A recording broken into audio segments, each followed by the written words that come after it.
வணக்கம் ஃப்ரெண்ட்ஸ். பாண்டியன் ஸ்டோரில் இன்னும் எபிசோடில் என்ன நடக்குதுன்னு ஒரு நட பார்த்துட்டு வரலாம் வாங்க. கதிர் வெற்றிகரமாக பாட்டியை அவங்க வீட்டுக்கே அனுப்பி வச்சுட்டு உள்ளர வர பயங்கர டென்ஷனோட பின்னாடி கோமதியும் பாண்டியனும் வர்றாங்க. டேய் நில்லுடா அப்படின்னு கோமதி கத்த அவர் பாட்டுக்கு போய்கிட்டே இருக்காரு. டேய் உங்ககிட்ட தான்டா பேசிக்கிட்டு இருக்கிறேன், கொஞ்சம் கூட காதில் வாங்காமல் போய்கிட்டே இருக்கிற, நில்லுடா அப்படின்னு கோமதி கதிரோட கையை பிடிச்சி நிறுத்துறாங்க. கதிர் அமைதியாக நின்று அவங்கள பார்க்க, என்ன பண்ணிக்கிட்டு இருக்க நீ, எப்போ இருந்து இப்படி மாறின நீ அப்படின்னு அதிர்ச்சியோட கேட்டுக்கிட்டு இருக்க. பாண்டியன் வெறுப்பும் கோபமா பார்த்துட்டு இருக்காரு. ராஜியும் அதிர்ச்சியும் குழப்பமுமா பார்த்துட்டு இருக்க. அரசி அதுக்கு மேல பயங்கர வெறுப்போட முகத்தை திருப்பிக்கிறாங்க. டேய் உனக்கு தெரியும்ல எங்க அம்மா எனக்கு எம்பிட்டு முக்கியம்னு, எங்க அம்மாவோட கொஞ்ச நாள் இருக்கணும்னு ஆசைப்பட்டது உனக்கு தெரியும் இல்லடா அப்படின்னு கோமதி கேட்டுட்டு இருக்க. கோமதிய பரிதாபமாவும் கதிரை எரிக்கிற மாதிரியும் மாறி மாறி பார்த்துட்டு இருக்காரு பாண்டியன். அந்த நினைப்புல ஏண்டா இப்படி மண்ணை அள்ளி போட்ட அப்படின்னு கோமதி கேட்டுட்டு இருக்க. டேய் ஒரு வயசுல மூத்தவங்க வீட்டுல இருந்தா ஏதாவது ஒண்ணுல குத்தம் குறை சொல்லதாண்டா செய்வாங்க, அதுல உனக்கு என்னடா பிரச்சனை, அவங்க ஏதாவது சொன்னா உன்னால தாங்கிக்க முடியாதோ அப்படின்னு பாண்டியனும் கத்துறாரு. டேய் ஏசி இல்லைன்னு அம்மா சும்மா தாண்டா சொன்னாங்க, அதை குத்தமாவே சொல்லல, அதுக்குள்ள இவன் என்னென்னலாம் பேசிட்டான் பாத்தீங்களா அப்படின்னு கண்ணீரோட கோமதி கேட்க. பாண்டியன் பயங்கர கோபமா திரும்புறாரு. அவர் அமைதியாவே விரைச்சுக்கிட்டு இருக்க. ஏய் எங்க அம்மாவை எதிர்த்து பேசுற, காயப்படுத்துற, வீட்டு வாசல்ல போய் அங்க நின்னு கத்துனடா, அவங்கெல்லாம் என்னடா நினைப்பாங்க நம்மள பத்தி, அம்மா என்ன நினைப்பாங்க, வயசான காலத்துல எங்கேயுமே நிம்மதியா இருக்க முடியல என்னாலன்னு நினைப்பாங்கல்ல அவங்க, முன்னெல்லாம் நீ இப்படி இல்லவே இல்லடா, ஏண்டா எங்க அம்மாவை நான் பார்க்கணும்னு சொன்னதுக்காக எல்லாரையும் மீறி அவங்கள பார்க்க என்ன ஹாஸ்பிட்டலுக்கு கூட்டிக்கிட்டு போனவன் தானே நீ, இப்போ என்னடா யாரோ மாதிரி நடந்துக்கிட்டு இருக்கிற அப்படின்னு கோமதி கதறிக்கிட்டு இருக்கிறாங்க. கோமதி நானும் கொஞ்ச நாளா இவனை பார்த்துக்கிட்டு தான் இருக்கிறேன், ஆளே ஒரு மார்க்கமாவே இருக்கிறான், ஏண்டா இலை அவங்க வீட்டில் இருக்கிறதுல உனக்கு என்னடா பிரச்சனை சொல்றா அப்படின்னு பாண்டியன் கத்துறாரு. எனக்கு எந்த பிரச்சனையும் இல்லைங்கிறாரு கதிர். அப்புறம் எதுக்குடா அவங்கள வம்படியா இந்த பேச்சு பேசி அவங்கள அனுப்பிவிட்ட அப்படின்னு பாண்டியன் கேட்க வாயை மூடிக்கிறாரு கதிர். உடனே கோமதி ஒரு படி மேலே போய், சொல்லு இந்த வீட்டில் யாரும் இருக்கிறது உனக்கு பிடிக்கலையா, நீ மட்டும்தான் இருக்கணும்னு ஆசைப்படுறியா, வாயை திறந்து பதில் சொல்லுடா அப்படின்னு கோமதி கத்திக்கிட்டு இருக்க. அமைதியாவே நின்றுட்டு இருக்காரு கதிர். டேய் அது என் அம்மாடா அப்படின்னு அழவே ஆரம்பிச்சுட. சகிக்க முடியாம முகத்தை திருப்பிக்கிறாரு அவரு. அம்மாச்சி ஆனா நீ இப்படிலாம் பண்ணுவேன்னு நான் எதிர்பார்க்கவே இல்லடா அப்படின்னு கோமதி சொல்லுடா எதுக்குடா இப்படி பண்ணுன, அவங்க உன் பாட்டிடா, இங்க பாருடா எனக்கு தெரிஞ்சு நீ சண்டைக்கு போறவன் தான், ஆனா வீம்பு சண்டைக்கு நீ போக மாட்ட, அது எனக்கு நல்லா தெரியும், அப்படி இருக்கும்போது ஏன்டா இப்படி பண்ணின அப்படின்னு பாண்டியன் கொஞ்சம் இறங்கி வந்து கேக்குறாரு. அப்பவும் கதிர் பதில் சொல்ல ரெடியா இல்ல. சொல்றா கேக்குறேன்ல அப்படின்னு பாண்டியன் கேட்க, நான் பண்ணினது உங்களுக்கு பிடிக்காம இருக்கலாம், ஆனா நான் நல்லதுக்கு தான் பண்ணினேங்கிறாரு கதிர். எங்க அம்மா இந்த வீட்டை விட்டு போறதுல யாருக்கு நல்லது, என்ன நல்லது அப்படின்னு கோமதி கேட்க, அது அப்படிங்கிறாரு கதிர். டேய் சொல்லுடா அப்படின்னு கோமதி கேட்க, நேத்து ராஜியோட அப்பாவை கடத்தெருவுல பார்த்தேன் அப்படின்னு கதிர் சொல்ல எல்லாருமே அவரை கேள்வியா பாக்குறாங்க. பெத்த அம்மாவை கூட பாத்துக்க முடியாத ஆளா நீங்கன்னு ஒருத்தர் அவரை பார்த்து கேட்டாரு. அவரு தலை குனிஞ்சு நின்னுகிட்டு இருந்தாரு, பார்க்கவே ரொம்ப பாவமா இருந்துச்சுமா அப்படின்னு பாதி உண்மையும் மீதி பொய்யுமா கலந்து கதிர் ஒரு வழியா சமாளிக்கிறாரு. எல்லாருக்குமே அதை கேட்க கொஞ்சம் சங்கடமா தான் இருக்கு. ஒருத்தர் பாத்துக்கிறாங்க. அவருக்கு இதுக்கு மேலேயும் கெட்ட பேர் வேணாம்னு சொல்லி நான் அம்மாச்சி அங்க போக சொன்னேன் அப்படின்னு அவர் சொல்ல கோமதி மட்டும்தான் கொஞ்சம் ஃபீல் பண்ணிட்டு இருக்காங்க. டேய் யாராச்சும் அவரை பார்த்து அப்படி பேசுறப்ப அதை பார்த்து உனக்கு கஷ்டமா இருந்ததுன்னா அதை நீ எங்ககிட்ட சொல்லி இருக்கணும், அதுக்கப்புறம் என்ன பண்ணணுமோ அதை பண்ணுவோம்ல அப்படின்னு பாண்டியன் கேட்க. இப்ப கோமதியும் அழுகையும் கோபமா பாக்குறாங்க. அப்படி இல்லைன்னா அத்தைக்கிட்டே உண்மையை சொல்லி இருக்கலாம் இல்லடா, அதை விட்டுவிட்டு என்னமா அவங்க வீட்டில் இருக்கிறது உனக்கு பிடிக்காத மாதிரி இல்லடா நடந்துக்கிட்ட, இப்படிதானேடா நடந்துக்கிட்ட நீ அப்படின்னு பாண்டியன் கத்த. சாரிப்பா எனக்கு வேற வழி தெரியல அப்படின்றாரு கதிர். என்ன வழி தெரியல அப்படின்னு வெறுப்பா முகத்தை திருப்பிக்கிறாரு பாண்டியன். என்னடா சாரி, ஏண்டா என் 5 பிள்ளைங்கள்ல என்ன நீதாண்டா நல்லா புரிஞ்சவன் அப்படின்னு கோமதி கேட்க, அம்மானு சங்கடத்தையும் பரிதாபத்தையும் கலந்து கூப்பிடுறாரு கதிர். நீதான் பக்குவமானவன் நினைச்சுக்கிட்டு இருந்தேன்டா, கடைசியில நீயும் இப்படி பண்ணிட்டியேடா அப்படின்னு கோமதி அழுகையோட கேட்க கதிர் கொஞ்சம் பாவமும் பரிதாபமா பாக்குறாரு. உடனே கோமதி டென்ஷன் ஆகி, இங்க பாருடா நீ என்ன காரணம் சொன்னாலும் சரி, நீ இன்னைக்கு பண்ணினது மகா பெரிய தப்பு. இதை நான் மன்னிக்கவே மாட்டேன் உன்னை, போடா அப்படின்னு கோமதி கத்திக்கிட்டு இருக்க. அம்மா சாரிம்மா அப்படின்னு கதிர் மெதுவா சொல்ல, ஏய் சீப்ப அப்படின்னு கோமதி கோவமும் வெறுப்புமா அங்கிருந்து போயிடுறாங்க. என்னடா நீயே அப்படின்னு சலிப்போட பாண்டியனும் போயிடுறாரு. அண்ணே, இன்னைக்கு நீ ரொம்ப மோசமா நடந்துகிட்டன்னு, இதை நான் உன்கிட்ட எதிர்பார்க்கவே இல்லை அப்படின்னு அரசியம் கதிரை கழுவி ஊத்திட்டு அங்கிருந்து போறாங்க. அடுத்ததான் மிச்சம் இருக்கிறது ராஜி தான். அவங்க என்ன சொல்ல போறாங்கன்னு பார்க்கலாம். ரொம்பவே அன்னீசியா அங்க நிக்கிற கதிர் ராஜியை ஒரு பார்வை பாக்குறாரு. அவங்க அமைதியா முறைச்சுக்கிட்டு இருக்க ரூமுக்கு போயிட்டாரு அவரு. ராஜி ஒரு பெருமூச்சு விட்டுட்டு இந்த பக்கம் போலாமா அந்த பக்கம் போலாமான்னு யோசிக்கிறவங்க சரி கதிரோட ரூமுக்கு போலான்னு உள்ளர போறாங்க. கதிர் உள்ளர வந்து புஸ் புஸ்ன்னு மூச்சு விட்டுட்டு இருக்க வர்ற ராஜி அவரோட தோலை தொட்டு திருப்பி, எப்படி எங்க அப்பாவை பார்த்து ஒருத்தர் கடத்தருவுல தப்பா பேசினாரு, அதனாலதான் நீ எங்க அப்பத்தாவை வீட்டை விட்டு வெளியே போக சொன்னியா அப்படின்னு ராஜி கேட்க அவர் மெதுவா பார்வையை திருப்பிக்கிறாரு.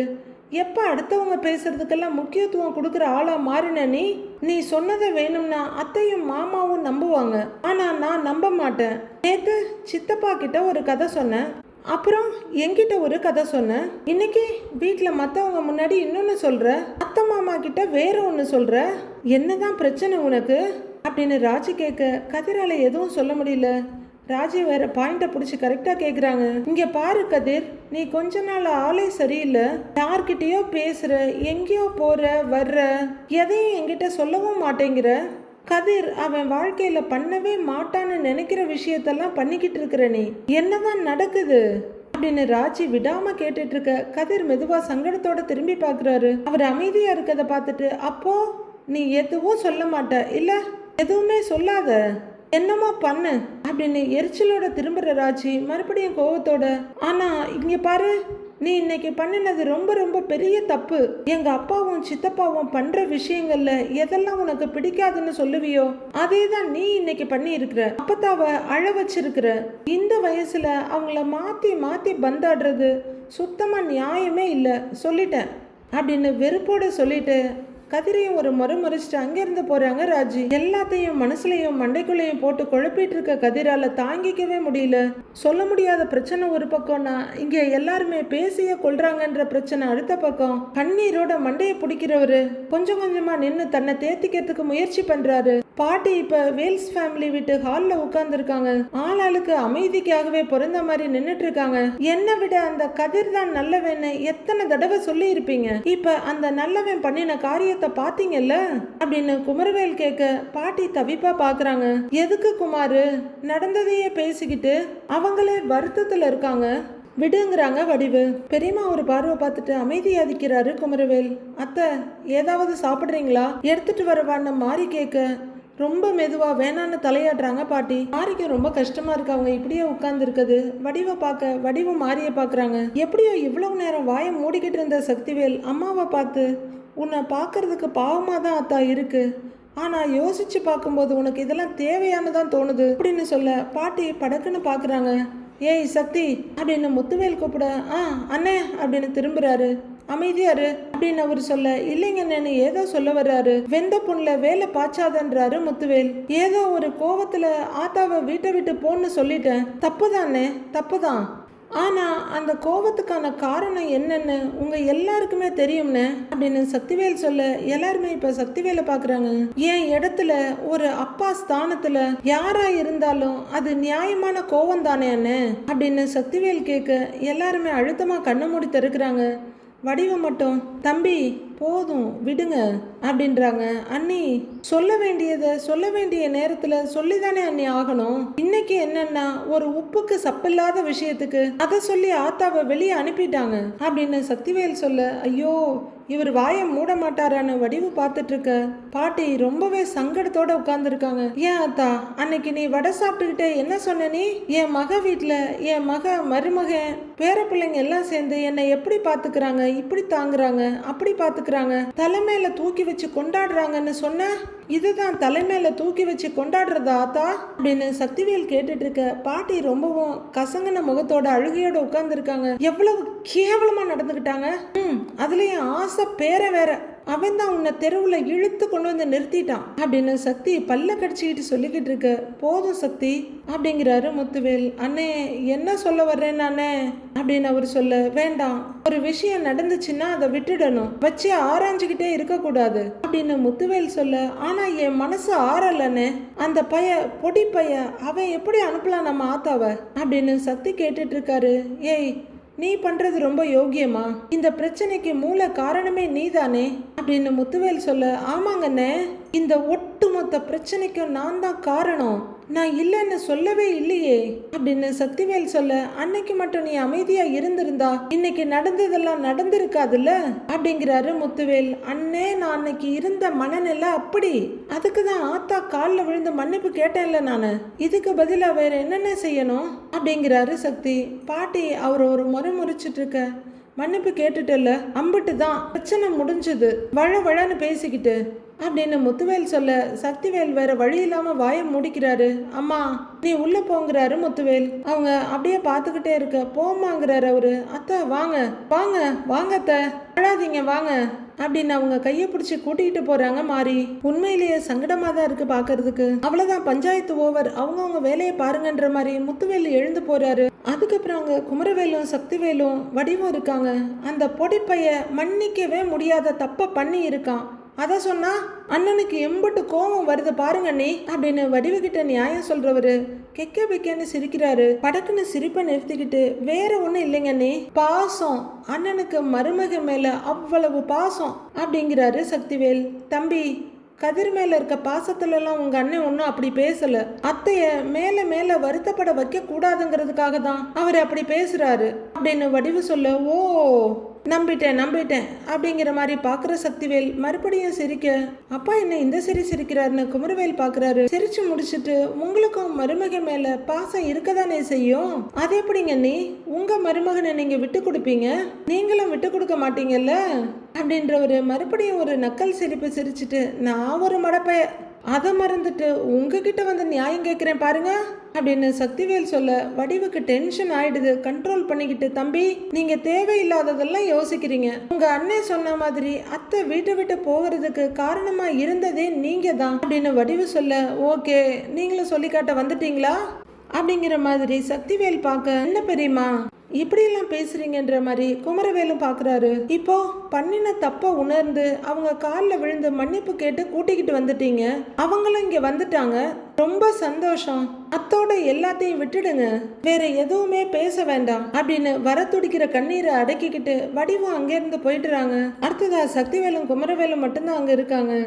சக்திவேல் பட்டுன்னு சோஃபாவோட கைப்பிடியில ஒரு அடி அடிச்சுட்டு எழுந்து கையை பின்னாடி கட்டிக்கிட்டு யோசனையா மெல்ல நடக்கிறாரு. பாத்தியாடா மவனே, நடக்கிற கூத்தெல்லாம் பாத்தியா அப்படின்னு கேட்க, தலைவரும் எழுந்து நின்று பார்த்துக்கிட்டு தான்ப்பா இருக்கேன், எல்லாருமே மாறிட்டாங்க அப்படிங்கிறாரு அவரு.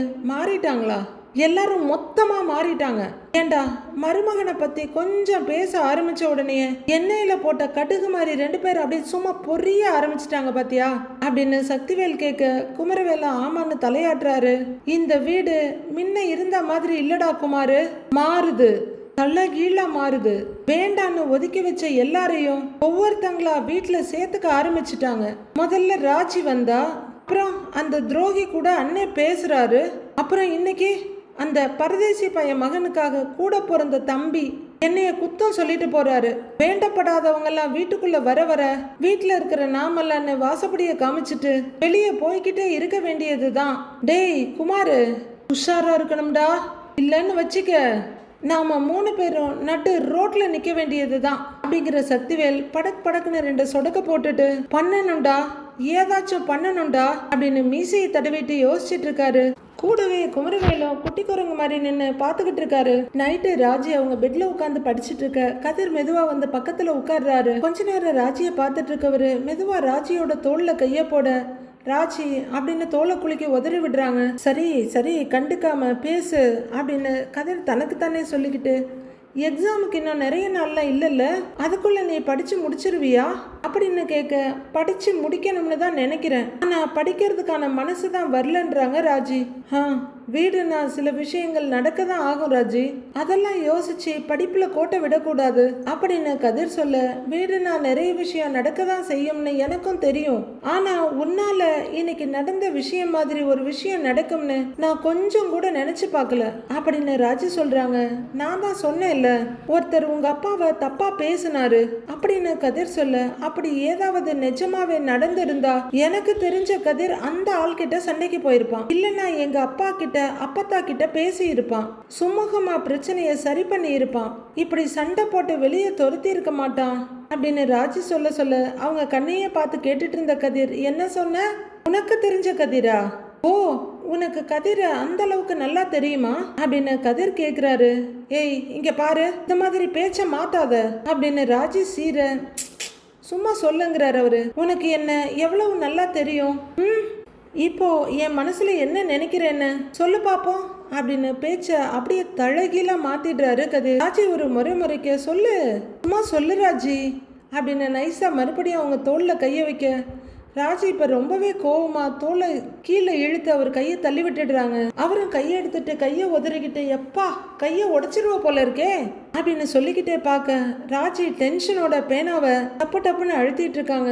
இந்த கையை வச்சுதான் நான் கார் ஓட்டணும், ஞாபகம் வச்சுக்க அப்படின்னு கதிர் சொல்ல, இப்ப நீ என்ன ட்ரை பண்ற, என்ன சமாதானப்படுத்த பாக்குறியா அப்படின்னு ராஜி கேட்க, இவ்வளவு கோவம்லாம் ஒருத்தருக்கு ஆகவே ஆகாது ராஜி, உனக்கு வேணும்னா சூடா ஒரு டீ போட்டு எடுத்துட்டு வருவான்னு கதிர் கேட்கிறாரு. அதெல்லாம் ஒன்றும் தேவை கிடையாது அப்படின்னு ராஜி சொல்ல, சரி டீ வேணாம் காஃபி அப்படின்னு கேட்க, வேண்டாம் அப்படின்றாங்க ராஜி. அப்போ உனக்கு வேற என்னதான் வேணும் அப்படின்னு கதிர் கேட்க, என்னை டிஸ்டர்ப் பண்ணாம இரு அது போதுன்றாங்க ராஜி. ஷோ இவளை எப்படி சமாளிக்கிறதுனே தெரியலையே அப்படின்னு யோசிச்சுக்கிட்டே மறுபடியும் திரும்புறாரு கதிர். ராஜியும் ஒரு தடவை அழுத்தமா கண்ணை மூடி திறக்கிறவங்க, உன்னை பார்க்கும் போதெல்லாம் அப்பத்தா அப்படி அழுதுகிட்டு நின்னதுதான் ஞாபகத்துக்கு வருது அப்படின்னு சொல்ல, அவரு கொஞ்சம் சங்கடமா பாக்குறாரு. அப்பத்தாவை வீட்டை விட்டு அனுப்புனதுக்கு சித்தப்பாவை என்னெல்லாம் திட்டுன நீ, கடைசியில நீ என்ன பண்ணுன இன்னைக்கு, அவருக்கும் உனக்கும் எந்த ஒரு வித்தியாசமும் இல்லன்னு காமிச்சிட்டல்ல, என்கிட்ட பேசாத கதிரு, தயவு செஞ்சு பேசாத அப்படின்னு ராஜி டென்ஷன்ல கத்த, சரி நான் வெளியே இருக்கேன் நீ படின்னு சொல்லிட்டு எழுந்திருக்கிறாரு அவரு. ராஜி ஒண்ணுமே சொல்லாம இருக்க மறுபடியும் ஒரு தடவை பார்த்துட்டு எழுந்து நிக்கிறாரு. ரொம்பவே தளர்வா கொஞ்சம் உடைஞ்சு போய் வெளியே போறாரு அவரு. மிஸ்டர் பாண்டியன் சோஃபால உட்கார்ந்து ஏதோ எழுதிட்டு இருக்க கோமதி அங்க வர்றாங்க. பாட்டி இல்லாம வீடும் வெறிச்சுன்னுதான் இருக்கு.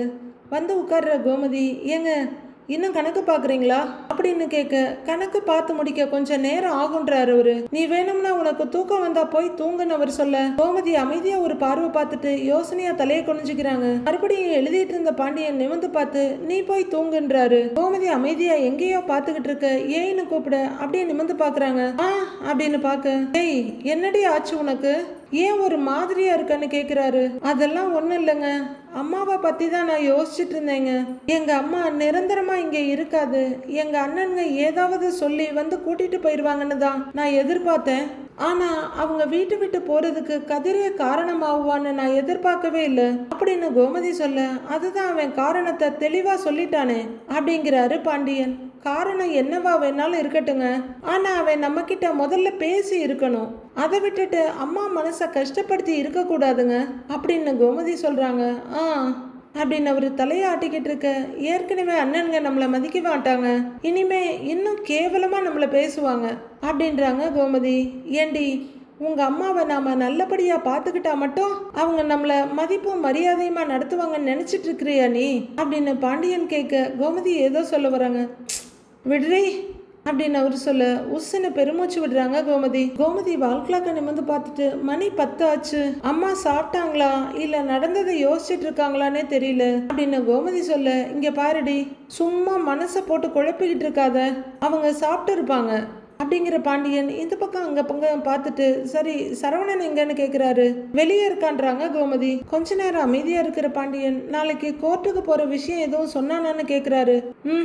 இல்லைங்க அப்படின்னு கோமதி தலையாட்ட, நீ ஏதாவது அதை பத்தி பேசுனியான்னு கேக்குறாரு பாண்டியன். கோமதி இல்லைன்ற மாதிரி பார்க்க, சரி அவனை வர சொல்லுங்கிறாரு அவரு. கோமதி எழுந்து போய் சரவணனை கூட்டிட்டு வந்துட்டு உட்காடுறாங்க. அப்பா அப்படின்னு சரவணன் வந்து அவர் முன்னாடி நிக்க, உட்காரு சரவணாங்கிறாரு அவரு. சரவணன் ஒரு சேர்ல உட்கார, என்னடா சரவணா நாளைக்கு கோர்ட்டுக்கு போகணும் இல்லைன்னு பாண்டியன் கேக்குறாரு. ஆமாப்பா அப்படின்னு சரவணன் அவங்க அம்மாவையும் பாக்குறாரு. ஏண்டா நானும் கூட வரணுமா அப்படின்னு பாண்டியன் கேட்க, இல்லப்பா வேண்டாம்ப்பாங்கிறாரு அவரு. நானே போயிட்டு வந்துடுறேன் அப்படின்னு சரவணன் சொல்ல, கோமதி பாண்டியனையும் சரவணனையும் மாறி மாறி பாக்குறாங்க.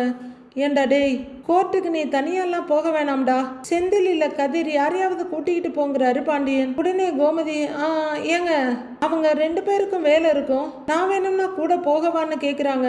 அம்மா நீ எதுக்குமா தேவையில்லாம அலைஞ்சிட்டு இருக்கிற, நானே போயிட்டு வந்துடுறேங்கிறாரு சரவணன். டேய் அதெல்லாம் பரவாயில்லடா, நானும் உன் கூட வர்றேன்றாங்க கோமதி. கொஞ்ச நேரம் யாரும் எந்த பதிலும் சொல்ல, எல்லாரும் அமைதியா இருக்கிறாங்க. ஏண்டா சரவணா, வக்கீல் எதுவும் ஃபோன் பண்ணாரா அப்படின்னு பாண்டியன் கேட்க, பண்ணினாருப்பா, கவுன்சிலிங் எல்லாம் அட்டன் பண்ணியாச்சு, ஆனாலும் முடிவுல எந்த மாற்றமும் இல்லாததுனால டைவர்ஸ் ஈஸியா கிடைச்சிரும்னு சொல்லிட்டாருப்பா அப்படின்னு சரவணன் கொஞ்சம் உறுதியா சொல்றாரு. பாண்டியன் தூக்கி வாரி போட அப்படியே பாக்குறாரு பையனை. கோமதியுமே அதிர்ச்சியோட சரவணனை பாக்குறாங்க. என்ன டைவர்ஸ் கிடைச்சிருன்றத இவ்வளவு உறுதியா சாதாரணமா சொல்றானேன்னு. அடுத்து ஒரு தவிப்போட பாண்டியனும் கோமதியும் ஒருத்தர் பாத்துக்கிறாங்க. ஏன்பா முதல்ல கவுன்சிலிங் போகும்போது மயில் உண்டாகி இருக்கிறது உனக்கு தெரியாது இல்லப்பா அப்படின்னு கோமதி கேட்க, தெரிஞ்சிருந்தாலும் அவ கூட சேர்ந்து வாழறேன்னு சொல்லி இருக்க மாட்டேம்மா அப்படின்னு பட்டுன பதில் கொடுக்கிறாரு சரவணன். இலை என்னடா நீ இந்த மாதிரி விஷயத்தெல்லாம் எடுத்தேன் கவுத்தேன்னு ஒரு முடிவுக்கு வரக்கூடாதுடா அப்படின்னு பாண்டியன் சொல்ல, யோசனை அவரை பாக்குறாரு சரவணன். வாழ்க்கைங்கிறது ஒன்னும் விளையாட்டு விஷயம் கிடையாதுடா அப்படின்னு பாண்டியன் சொல்ல, இதுக்கு மேல அமைதியா இருந்தா சரிப்பட்டு வராதுன்னு நினைக்கிற சரவணன், அப்பா எனக்கு அது தெரியும்பா அப்படிங்கிறாரு. பாருடா, நம்ம வாழ்க்கையில ஒரு சில முடிவுகள் கோப தாபத்துல எடுக்க தான் செய்வோம், அந்த மாதிரி முடிவு எடுக்கிறதெல்லாம் சகஜம்தான் அப்படின்னு பாண்டியன் சொல்லிட்டு இருக்க. ஆமாமான்னு தலையாட்டிட்டு இருக்காங்க கோமதி. ஆனா அதுக்கப்புறம் ஏண்டா இப்படி ஒரு முடிவு எடுத்தோம்னு சொல்லி வாழ்நாள் முழுசுக்கும் வேதனைப்படுவோம்டா அப்படின்னு பாண்டியன் சொல்ல, அப்பா இந்த விஷயத்துலலாம் அப்படிலாம் கிடையாதுங்கிறாரு சரவணன். இருடா டேய், நான் சொல்றத கொஞ்சம் கேளுடா, இங்க பாருடா, நீ ஒரு முடிவை எடுத்துட்டேன்னு எனக்கு தெரியுது, ஆனா வாழ்க்கையில ஒரு சில விஷயத்த தப்பு தவறா பண்ணிவிட்டு அந்த வாழ்க்கையில நாம முடிவை எடுத்து மாத்தி யோசிக்கிறதெல்லாம் ஒன்றும் தப்பு இல்லடா அப்படின்னு பாண்டியன் சொல்ல, சரவணன் கோமதி மட்டும் இல்ல, நாமளும் குழம்பி போய் தான் பாக்குறோம். இங்க பாருடா, நாளைக்கு தானே கோர்ட் இருக்கு உனக்கு, தயவு செய்து அந்த விஷயத்தை பத்தி கொஞ்சம் யோசிடா அப்படின்னு பாண்டியன் சொல்ல, ஆமான்னு கோமதியை தலையாட்டுறாங்க. ஏய், நான் மயிலை பத்தி ஒன்னும் யோசிக்க சொல்லல, உன் வாழ்க்கையை பத்தி, உனக்கு வரப்போற குழந்தைய பத்தி கொஞ்சமாவது யோசிடா. உன் வாழ்க்கை தப்பு தவறா முடிவு எடுத்துடாத, நல்ல விதமா யோசிச்சு முடிவெடு, அவ்வளவுதான் சொல்லுவேன் அப்படின்னு பாண்டியன் சொல்ல, யோ இவங்களை எதுக்கும் பேச முடியாது, என்ன பண்றதுன்னு டென்ஷனோட முகத்தை திருப்பிக்கிறாரு சரவணன். ஆமா சரவணா அப்படின்னு கோமதி சொல்ல, என்னடான்னு கூப்பிடுறாரு பாண்டியன். சரவணா அப்படின்னு அவங்க அம்மாவும் கூப்பிட, அம்மா ஒரே விஷயத்த திரும்ப திரும்ப பேச வேணாமா, என்னை மன்னிச்சிருங்க அப்படின்னு வாழ்க்கையில முதல் முறையா 2 பேரையும் வாயடிக்க வச்சுட்டு சரவணன் அங்கிருந்து எழுந்து போறாரு. என்னங்க இவன் பிடி கொடுக்காம பேசிட்டு போறான் அப்படின்னு கோமதி கேட்க, ஏன் கோமதி, அவன் மனசுலயும் ஒரு சில விஷயங்கள் ஓடிக்கிட்டு தானே இருக்கும், ஆனா கண்டிப்பா அவன் வாழ்க்கையை பத்தி யோசிப்பான், நீ ஒன்னும் வருத்தப்படாதங்கிறாரு பாண்டியன். சரவணன் அப்படி பேசிட்டு போனார்னு சங்கடப்படாம 2 பேரும் ஏதோ யோசனையா உட்கார்ந்துருக்காங்க. அடுத்து என்ன நடக்க போகுது, யார் யாருக்கெல்லாம் என்னென்ன அதிர்ச்சி காத்திருக்குன்றத வர்ற எபிசோட்ல பார்க்கலாம் ஃப்ரெண்ட்ஸ்.